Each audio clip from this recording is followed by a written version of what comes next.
The topics and opinions expressed in the following show are solely those of the host and their guests and not those of W4CY Radio, its employees, or affiliates. We make no recommendations or endorsements for radio show programs, services, or products mentioned on air or on our web. No liability, explicit or implied, shall be extended to W4CY Radio or its employees or affiliates. Any questions or comments should be directed to those show hosts. Thank you for choosing W4CY Radio. Inarticulate speech, inarticulate speech of the heart. Inarticulate speech, inarticulate speech of the heart. Inarticulate speech, inarticulate speech of the heart.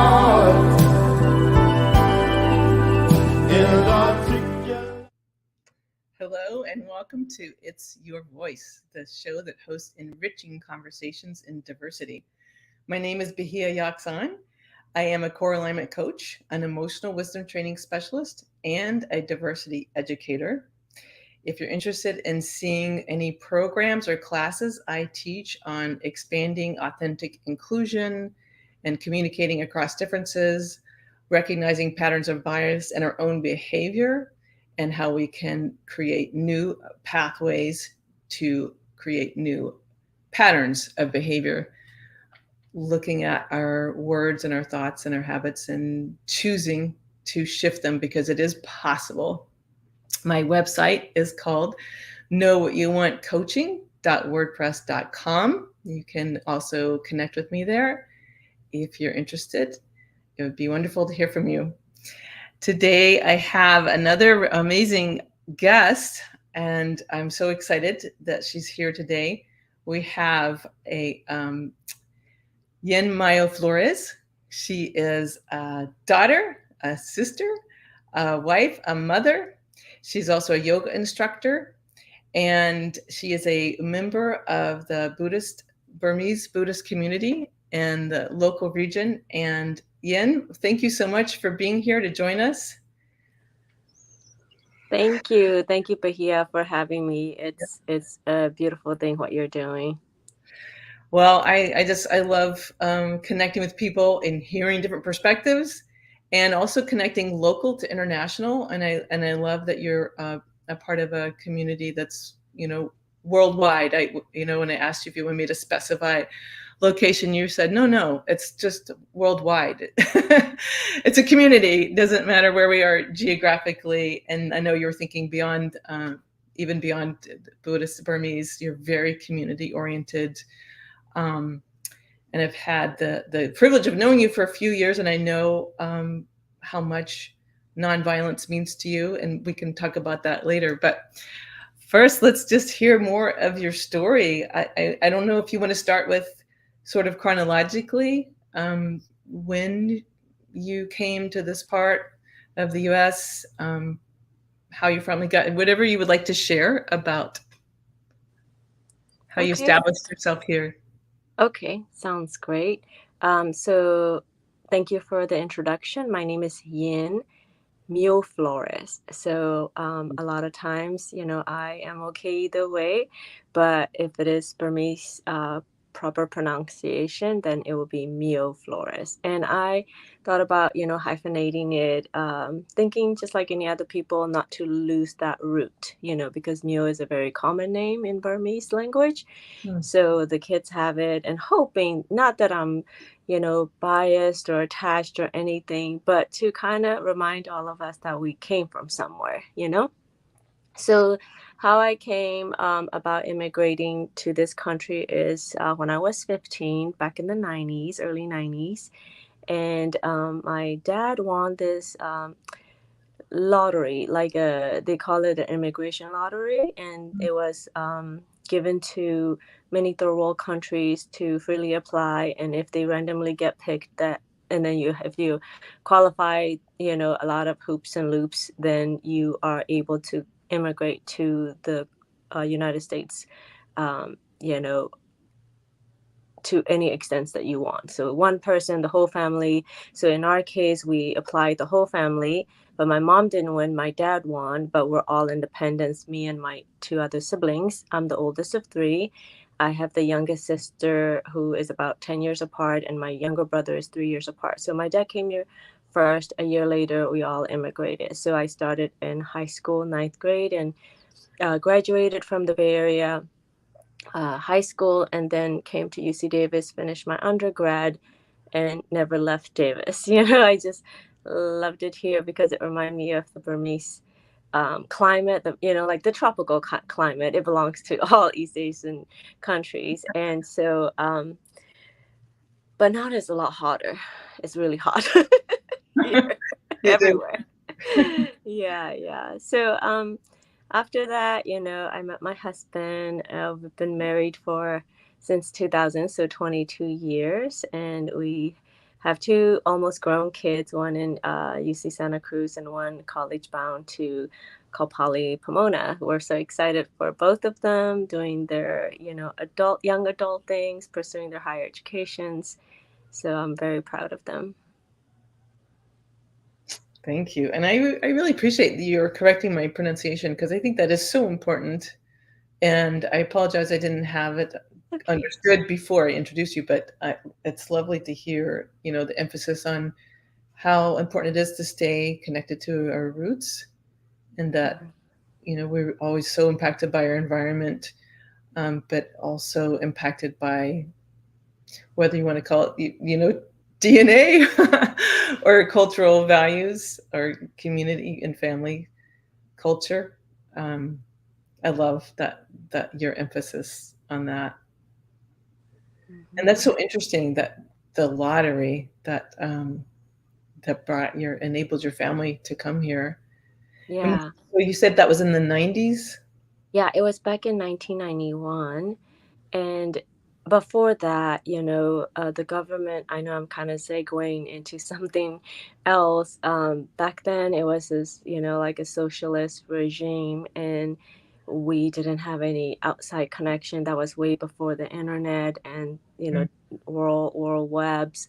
So, we're in our own little world, not knowing what the rest of the world is about. So everything that we hear in our tiny little limited TV program aired by government is always negative about the West, So I was like against coming here. I was a young teenager, kind of having to uproot and kind of,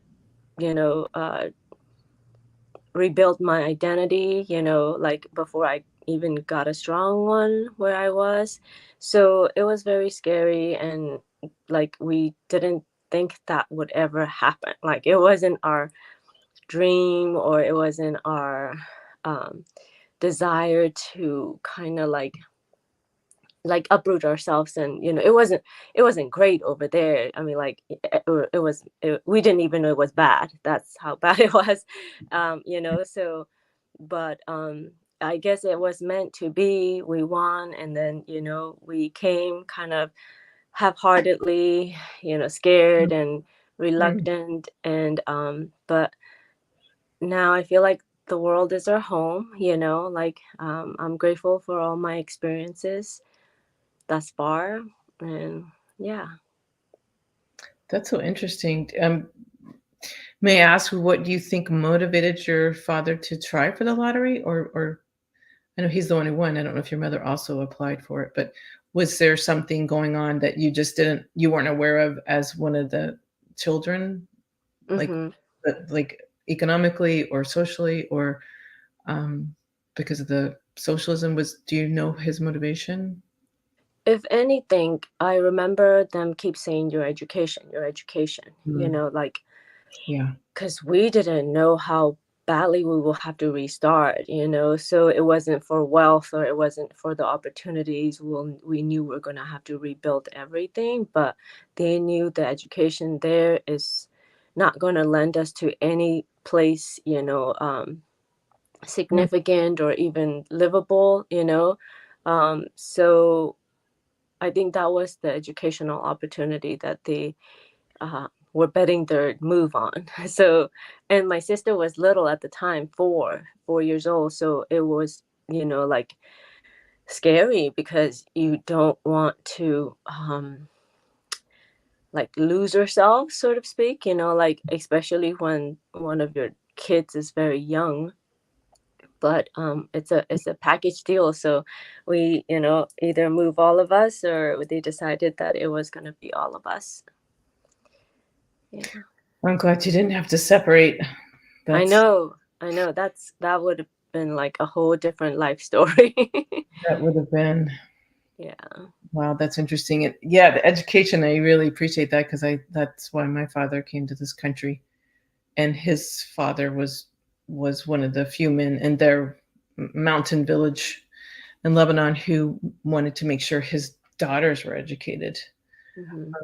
So I'm just really identifying with that strong drive to make sure your children have exposure to a really solid education. Hmm. Hmm. Yeah. I mean, like the education system, even though I didn't know what I didn't know, Mm-hmm. there's that instinctive like inner thoughts in me, even when I was like a preteen or teenager. Like I didn't get to express myself fully, like I didn't get to ask all the questions in class. Is like just one way, kind of mode to be taught and to be told what to do, and to just like rote learn memory, um, just A to Z, exactly what they want you to learn, so but a part of me was like, this doesn't feel right, like I want to question, I want to ask. And it was strange to think that way, to feel that way, and not have the answers to those inner thoughts, and people didn't know how to answer, even if I try to ask. They're just being told to do what they're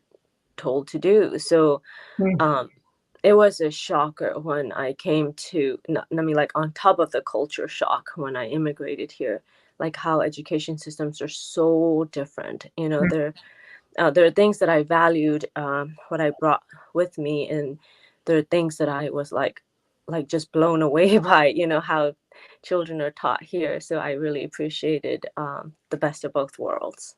Hmm. Wow. Well, let's talk about that. The best of both worlds. While you're on the topic though of culture shock, what were some of the things that blew you away when you entered American classrooms? It's just really interesting to hear your first impressions of being in a classroom and how different it felt to you. Yeah, like one thing I could say it is like how informal. At first, it was like very informal, very relaxed. Like, and there was that conflict, internal conflict. As much as I appreciated the informal and the welcoming, and like an open environment and relationships that you have with your teachers, at the same times, I feel like the respect was lost. The respect components was lost. So I was so scared. Like, am I? I'm always checking, like, to make sure that I put that as a priority. Like I'm respecting first my teachers before I am invited or encouraged to be informal with them, to be myself and to ask questions how I want to ask. So that was the first initial Hmm. thing that I have to get comfortable with. And just the other thing is just learning how to study differently. Like it was very different. You would have to approach taking tests differently. You have to get smarter about not needing to know everything, like cover to cover, every single sentence. I don't need to know every single word to get the idea or what was being asked of me, to see if I comprehend well. So all those are just learning curves. I spent so much time trial and error, and then got better over time, like getting how to be a student in this learning system. Wow, that's interesting. And so you mentioned, I assume this was one of the pros of over there was the respect that instilled for adults and teachers, or pretty more.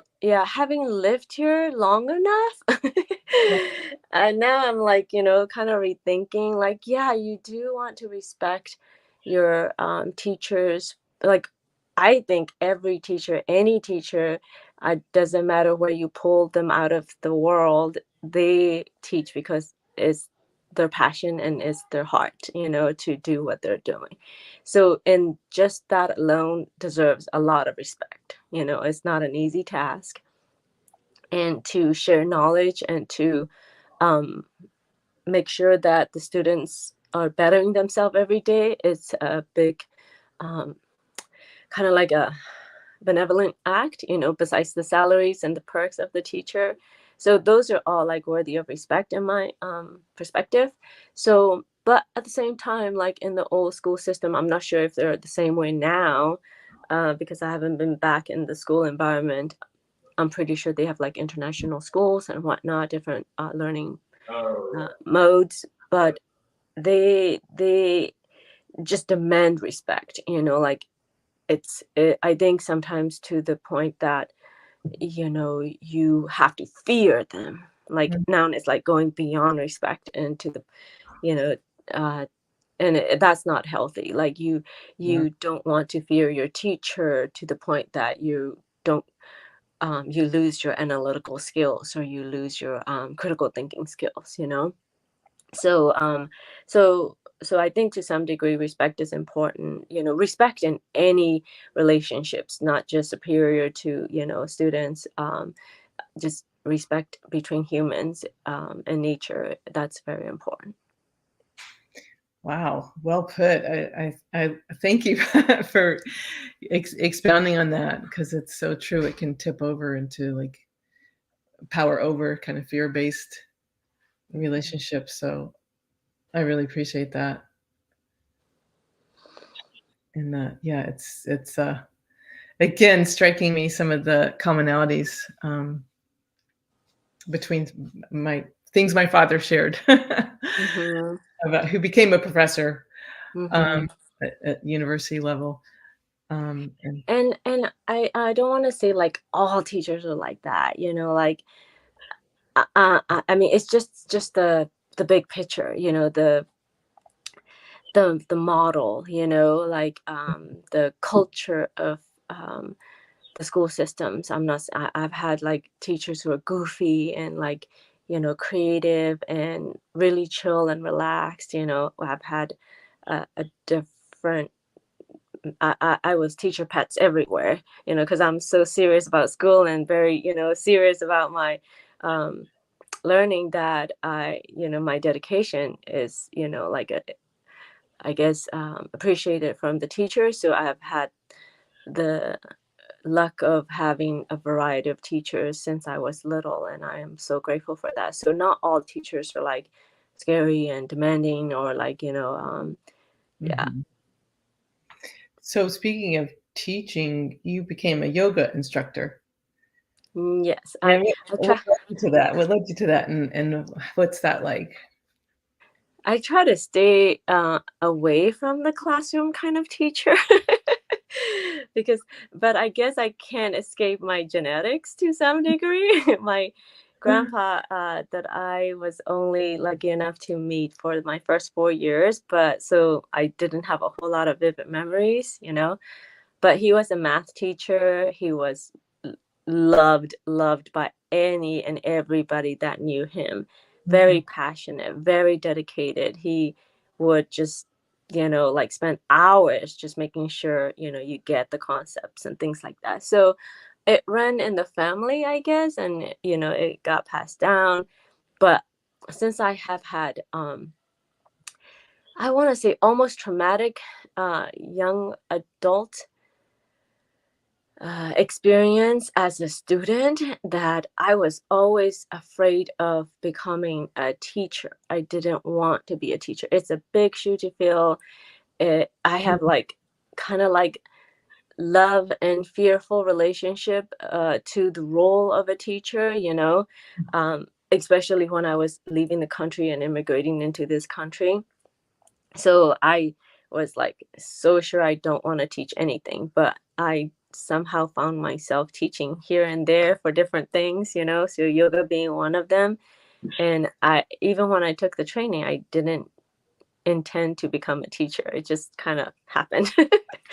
So, but I also teach Buddhist classes for the young adults and children. I sometimes teach meditation. Um, so yeah, teachers of different sort. Oh, okay. So I didn't realize you taught Buddhist classes and meditation also. Yeah, to the little ones, Yeah. And do you want to share where you do that and about Yeah, the Buddhist community and network? sure. I have first introduced to the Bay Area monasteries back in the 1990s. We didn't have like a formal monastery setting. It was always like a home that we rented out where we gather. But I was so busy trying to get through schooling, trying to make uh, a future for myself, that I wasn't heavily involved, or I didn't even know what it was like, or what it means to be a Buddhist or practicing Buddhism. Um, so the first outside of the country introduction to Buddhist community was in the Bay Area, the TBSA. So that's first and foremost community place. And then later on, the demand grew outside of the Greater Bay Area to Greater Sacramento area. So we do now have a Buddhist monastery in Carmichael. It was originally in Elk Grove, and we relocated to Carmichael. So we gather there every Saturday in the evenings, and that's another place that I'm regularly a part of. And it sounds like it includes a lot of community engagement. Yeah. We now that we're a little bit closer to a continuously growing community, Burmese community in Sacramento. I don't make it out to the Bay Area one that often, but Mhm. we do try to go for the bigger celebrations, like New Year celebrations or the Buddha Day, or like like a just major events like summer camp that is going to take place in July. I Mm. go there to volunteer as a teacher to teach Buddhist classes there for a week. Um, but on a weekly basis, we have gatherings. It's more like a community center as well. That's where we get to network, we get to help each other, um, just build relationships. Oh, wow, that's just so key to any community building is building really getting to know each other, right? Building Hmm. relationships, Hmm. especially across generations. Right. And when you first mentioned monastery, my association is like not a community center. So Yeah. you expanded my understanding that a monastery can mean Hmm. families and women, not just a place where monks go. Um, Yeah. It is strange. Like we had to adapt, like traditionally monasteries are where monks live and, learn. That's their school, that's their home, that's their dining hall, that's where they chant and pray, that's where they get ordained, that's where they have their meditation retreats. So it's very like separated from the community. You go there to do good merits, you participate in traditional offerings and whatnot. But now that we're in, faraway place, we had to utilize the time and the space that everybody can, allocate towards this commitment. And it's really difficult to even make it once a week sometimes. So we are now more open-minded and adaptable to, have baby showers over there, birthday celebrations, I don't know, anniversary offerings, so it's very similar to Western way of participating and congregating. that's so interesting. I would love to hear what you feel, and I'm sure you are not alone in feeling this. Why it's important to still identify as Burmese, even though the country name was officially changed to Myanmar. Do you Hmm. comment on why that's how that feels to you and why that's important? Mm-hmm. Well, like we in our country, like we have many regions, right? Like some are states, some are just regions, and within those regions, there's so many ethnic groups and languages and their own set of traditions and way of doing things, and they have always been a part of this one united country, you know. And it used to be called Burma back in the colonial days, all the way up until I would say the nine, yeah, like yeah, even after I have left, it was still Burma, right? So like to me, subconsciously, it's kind of like time stamped Yeah. as to where, when, how I identify when I left my country, you know? Mhm. So, but the, like, at first, that transitioning of that new name was like yes and no, no, true and not enough, you know, definition to adopt because uh, the country wants to represent all the people in it, and it is Myanmar, right?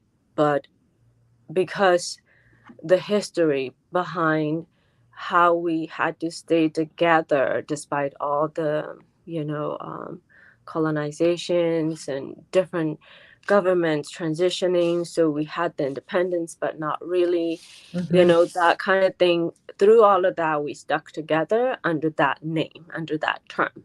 Mm. So that was kind of hard to let go. Mhm. So, but as a region that I was born in, the group that the group of people that I was born into is Mhm. one of the uh, natives, or not like one of the people out of the many different regions. So, in that sense, I am still Burmese because I Mhm. am Burma. So Mhm. other person will say they're Kachin, but I'm from Myanmar. You know, another person can say I'm Chin, but I'm from Myanmar. You know, so they represent who they are and the nationality they're from. So now I'm okay to go both ways. Well, that really makes sense because there is that the cultural identity, and then there's that which is different from nationality. Hmm. I mean, Hmm. sometimes for some people it's the same, but not for a lot of people. Yeah, and then like that's the thing. Like not only the government back then kept us in the dark from the rest of the world. You know, it's like it's the scariest and the most dangerous thing is like when you don't know, when you're in the dark, you don't even know what's true anymore, what's like relevant anymore. And like for the longest time, Very. we were just like given a negative picture of each other, Mm. you know, within the group. It happens even to this day, right? That's how we're being divided, you know, between different colors, different ethnic groups, different, you know, Mm. the smaller we can divide ourselves into, um, you know, the the the better to serve the handful of people who want to maintain that power, right? Yes. So that was the case in my country with the government that we had at the time. You know, like I had no idea what being the Burmese nationality. I didn't even know what I know of them from book learning, but I didn't know who they really were, and I didn't identify me as a part of them. You Mm. know, if anything, there was just um, negative associations with certain ethnic groups. You know, but now we are going towards like working and fighting towards a common cause. Now I feel so much connected, so much more connected, and I love everybody from our country. You know, there's no definition, there's no borders, there's no like states. You know, for me, it's just all the same. Wow, wow, that's an amazing transition to have gone through and to even be able to articulate what it's like to not know what you don't even know. You Yeah. describe that so well, and it is it's just terrifying to even imagine. And you know, no matter where we are in the world, we don't know what we don't know. Yeah. Um, and also, I really appreciate how you describe when we're like divided and conquered, so to speak, separated and taught to hate each other, and we certainly are dealing with so much of that in the United States. And I learned that there are over 100 ethnic groups, in your country of origin. Um, so that's also fascinating when there's a place with um, that many different traditions, and I don't know even how many languages. I know Burmese is. Lots, over thousands of languages. I mean, if you include the dialects. And it's so funny when we take like these, I didn't get to do it when I was younger, but when we went back home the first time before my grandma passed away, we visited, like, like we took a, not a tour, like you don't take a tour of your own country, but you visited different regions of the country. And it's so cute and so funny. They're like, you have an accent, like, and we're like, your accent is cool. Like, they're speaking Burmese, the same language, but like, they just speak so differently. And it's just, for the first time, that was like the really cool thing, that wow, like I think about accent because I recognize that, for the first time, accent, like in the United States, like, oh, okay, like Latinos have different accents, Asian people have different, even Asian people, you have different accents for different groups, right? So accents is a new like thing, right? But when I go back home, there's still also accents. So it was like kind of very like endearing to kind of finally realize that, oh, okay, it's okay to have an accent, because everybody has an accent, even in my own country, speaking the same language. Oh, again, well said. Everybody does have an accent. Yeah, yeah, yeah, And we seem to not notice until it sounds different from how we're used to hearing ourselves. yeah, It's yeah. so funny how we say, "Oh, you have an accent." Like, guess what? So do I. Wow. And I know that just there's so much history, and I'm only beginning to understand some of the turmoil and dynamics of how Burma was renamed Myanmar, and military takeovers, and the 2021 coup, and how the former, I don't remember the exact title, it wasn't president, but the former leader in 1991 was identified as a Nobel Peace Prize winner, and then 2021 considered like fallen from being a model of democracy. It's so complex. I know it's Mm-hmm. more complex than we have time for, and I Mm-hmm. know that a lot of people are aware of what's been reported from international councils and the United Nations, and witness groups or near genocide of the Rohingya Muslims, which is again another tragedy in the world, and the mass killings and rape and torture and the fleeing, and I understand the majority of refugees are in Bangladesh, and that's become complicated. But knowing how painful and complicated it is, and also knowing that for a lot of us, like and my level of learning about which is always at a stage, right? We're always learning, hopefully, continuously. And because I lived in a country where there were many practicing Buddhists in Southeast Asia, another country, I have a very strong familiarity with Buddhist principles and practices. And that thing of, I know a lot of people go, wow, how could a country that's Mm-hmm. Buddhist, at least in name, with all these principles, unlike other religions, that Mm-hmm. does not rationalize divine. Unlike other major religions, it's the principles are so about, you know, Mm-hmm. you know, well, Yeah, yeah, yeah, nonviolence. I'll just put it that way. yeah, yeah, yeah. It must be difficult to be Buddhist and part of a Buddhist community when you so are want peace, and you do love everybody. How do you reconcile that? Um, Mm-hmm. that like a Buddhist country is, and I think that was the United States who said, not United States, UN, some delegation a few years back who identified the Rohingya Muslims as potentially the most discriminated people against in the world. I mean, there are a lot of people discriminated against in the world. But anyway, how do you reconcile that? Mm-hmm. I think when evil is evil, it is evil in everybody. You could put any title you want. You could call yourself anything. I'm no different. I mean, like, of course, in the beginning, I was shocked and I was ashamed. I am still to some degree. I just don't get it. I just don't get it. It makes, like, when I talk politics or when I talk justice and fairness and sufferings, it just, I can't talk without like Yeah. yeah. So, like, like, to as aside from that, to have that foundation that we had for so long as a Buddhist country, like very traditional, not just any Buddhism, like very traditional way of passing things down in the form that is closest to Buddha's teachings. I am embarrassed, not embarrassed at the fact that it can happen. I don't know. I might not be choosing my words wisely That's a, here because I'm like all caught up now every time I think about it. yeah, that's a big But question. yeah,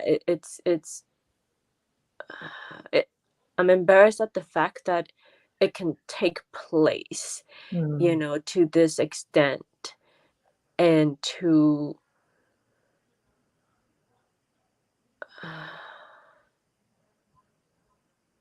I don't know. I just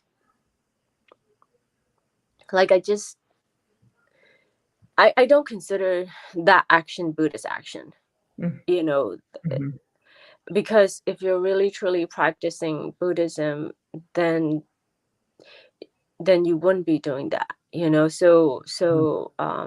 they're not considered Buddhist. And how I reconcile my interpretation and understanding of what's happening is just I has to stay focused on what I can do as a Buddhist, and dig deeper into making it even more effort, to practice to the best way that it is intended for. So I don't consider the people who did what they did Buddhists, like so how do you justify their actions? How do you represent? I can't. That's not what I would do. I don't condole it. I don't understand it. But evil is everywhere, and evil is displayed in all kinds of people and ways and places. So it's not an excuse. As a Buddhist, I just don't have any other explanation to come to terms with it for myself. I just don't see them as Buddhists because that's not what Buddhists, if you're truly practicing Buddhism, that you wouldn't do that.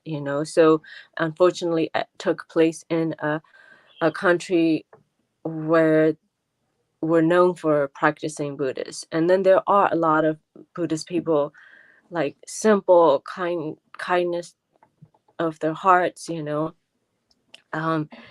but sometimes, when you have it for so long, for so good, people can take it for granted.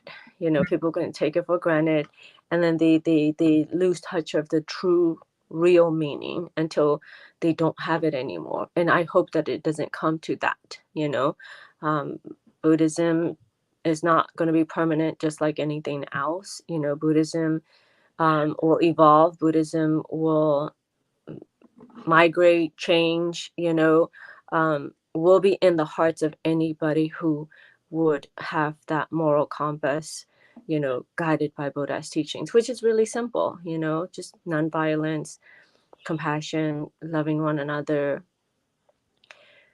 So that's the best I can do. I just focus on what I can do and what I can model in a small scale. Well, gosh, that was a really beautiful answer, honestly. That was a difficult question to ask you. How can you reconcile it? And it requires a lot of words. And I really Yeah. appreciate your emphasis on your own you're just sharing, which helps all of us recognize what we can do ourselves individually when something and that you called it evil. Like evil is evil is evil, and it has many names and can take place anywhere under the guise of any. I know some people don't believe think of Buddhism as a religion, but I was going to say under the guise of any religion or any philosophy. Mm-hmm. Um, Mm-hmm. we certainly have hypocrisy represented in other major religions and philosophies in the world. Mm-hmm. It's definitely. Yeah, like if I'm angry and if I try to defend or not to defend the actions of the people, but defend the principles or the like the name or the what the religion, um there's no end to it. That would just make me angrier. That would just make me Mm, um like taking it personally. But I just don't see the benefit in going that way. I just have to find the peace, and it's still I still do a lot within my ability to help go in the better direction. I believe in actions, and I believe in doing um whatever I can, whatever our family can, to support towards the balance, the right. But I can only do so much from here when something is just beyond me and what I can understand and affect. I just do more of what I can do where I am. So that's like teaching the kids from early on, what that means to live a moral person, to make sure that they have empathy for one another, that they have patience, and that they have respect. So I could say that, okay, I did little something tiny, but mhm, that's makes me have the hope and the courage to find that peace within me, mm. amidst all the um, bad things that are happening. Wow, yeah, to find that peace within ourselves, the peace and the hope within you. I really appreciate that, and I feel like that is such a Buddhist premise when you talked about, if I try to defend something that I in my heart, I know is wrong, then it's endless. It's a path to, I it doesn't get you peace, and it doesn't help generate peace for other people. Mhm. And Mhm. so you Mhm. focus on what you can do. Mhm. And I wanted to mention I appreciated. I saw a clip in the newspaper where there were local students um, at a junior high protesting gun violence, and you were there in Mhm. solidarity with the students. You were Mhm. um, and I really appreciated that, and that's the example of like when you talked about you like to take action. Do you want to share about what that's was like, um, Mhm. your Mhm. the solidarity that you have and the support you give to students who are bold enough to say this Yeah. is absolutely intolerable. Why can't our elected officials do something effective? Yeah. Yeah. Um Again, like when I say like what's right is right, you got to do that right. You have to always stay on that side of what's clearly, you know, um a great thing to do to support their voices. Like one adult person being on their side will speak volume to, their young minds, their young hearts. Mhm, I spent my whole lunch, just staying with them, just showing that they can do more. They're doing great. They um,